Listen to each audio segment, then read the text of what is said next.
Hey guys, welcome back to my channel. This week we are looking at the famous Reformation puff sleeve dress. I'm making it for my niece, so it is going to be of a much smaller size, but you can make the same dress for your own measurements by following the same instructions. Let's get into the video.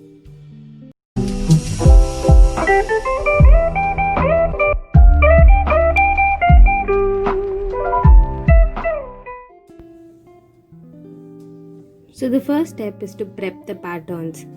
If you haven't seen my previous video, I have shown you how you can clone your patterns from your already existing garments. I made this pattern for a jumpsuit that I made for my niece. You can check that video out. This dress is going to have a circular skirt in the bottom, so I'm measuring the waist to determine the radius of the circle that I need to cut for the waist. I've basically explained how you can cut a circular skirt. This can be used anywhere if you want to make a peplum top, or even if you want to give a circular cut panel to your sleeve, the same method can be used. I've taken 34 inches as the waist measurement for an example. 2 pi r is the formula for circumference. So by using this formula, you can derive the radius of the circle that you need to cut. Don't forget to add half an inch of an seam allowance before cutting the circle. So typically for a 34-inch waist, the radius you need to cut your circle with will be 6 inches. Now I'm explaining how to fold the fabric or the pattern and how to cut the circles. Fold it exactly how I am showing here, and the dotted lines that I've marked here is the 1/4 of the circle that I've derived using the radius that we found out earlier. Now I am marking the length of the skirt from my waist point till the hem.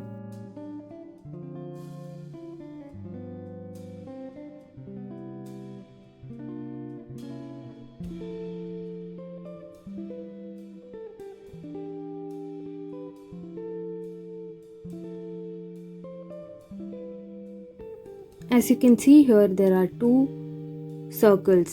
The smaller inner circle is where your waist will fit in, and the bigger outer circle is the hem. You can give a slit for opening. Now I'm following the exact same method and marking the waist and the hem. To get a neater circle, I'm drawing the dotted lines using a French curve.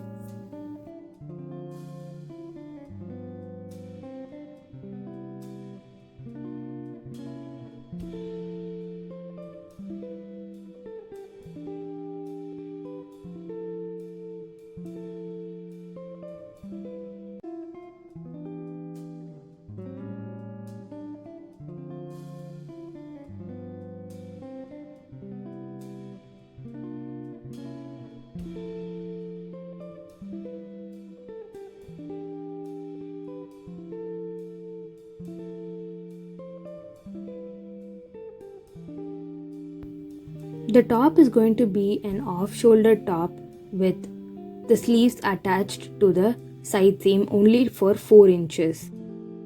Now I am basically converting the existing pattern into the pattern of desired length.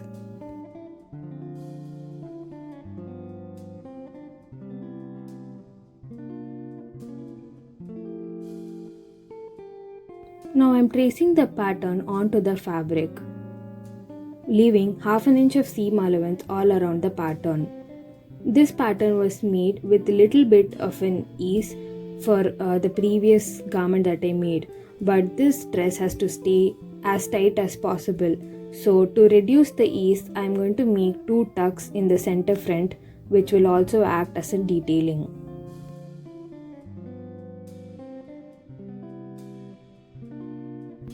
Moving on to the sleeves. The sleeves needs to have a bit of an ease in them. This will get reduced to the actual measurement when the elastic is added. To add the ease to the pattern throughout, instead of adding in a certain area, I am going to follow a method called the slash and spread. Here you cut the patterns into different pieces and stick them certain inches away from each other. This will make sure that the ease is spread throughout the pattern and not in a certain region. Here I am placing the pattern pieces 1 inch away from each other. Also draw a straight line which will help you align the patterns in a straight manner.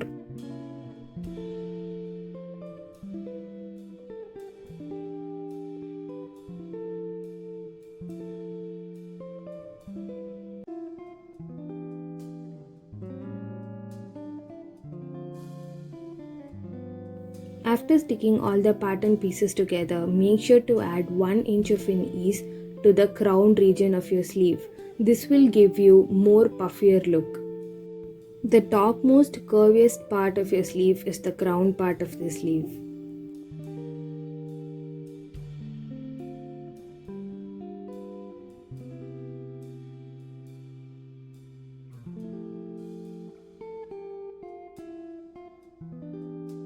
The next step is to mark the sleeve pattern onto the fabric. While marking your sleeve pattern, make sure to keep 2 layers of fabric right facing right or wrong facing wrong. This will help you avoid confusion and you don't have to cut the same pattern twice. You can get it over with in a single cut. This is how the sleeve is going to get attached to the bodice. Bottom 2 inches will get attached to the bodice, whereas the top will be elasticated. I have finished the tucks and I have double folded the top edges.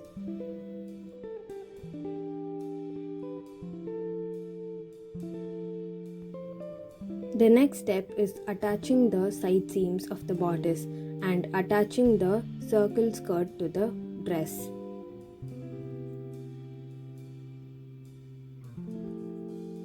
I have double folded the sleeve hem. The next step is to elasticate the top half of the sleeve. To do this, take a bias strip and make a channel leaving 2 inches on either side. After making the channel, take an elastic, insert it through the channel using a safety pin.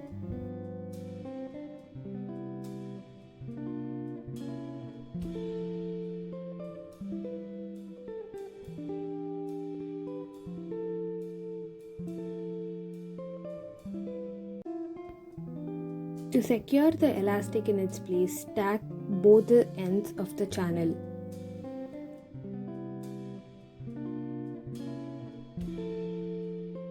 The next step is to finish the sleeve by stitching the inseam. After finishing the inseam, attach the 2 inches that you've left earlier to the garment.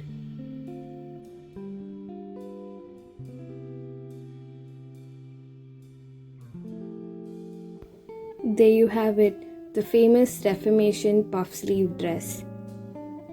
The appropriate bottom hem finishing would be bias strip or picot. That is it for today, guys. Thank you so much for watching. Hope you try this out. Bye.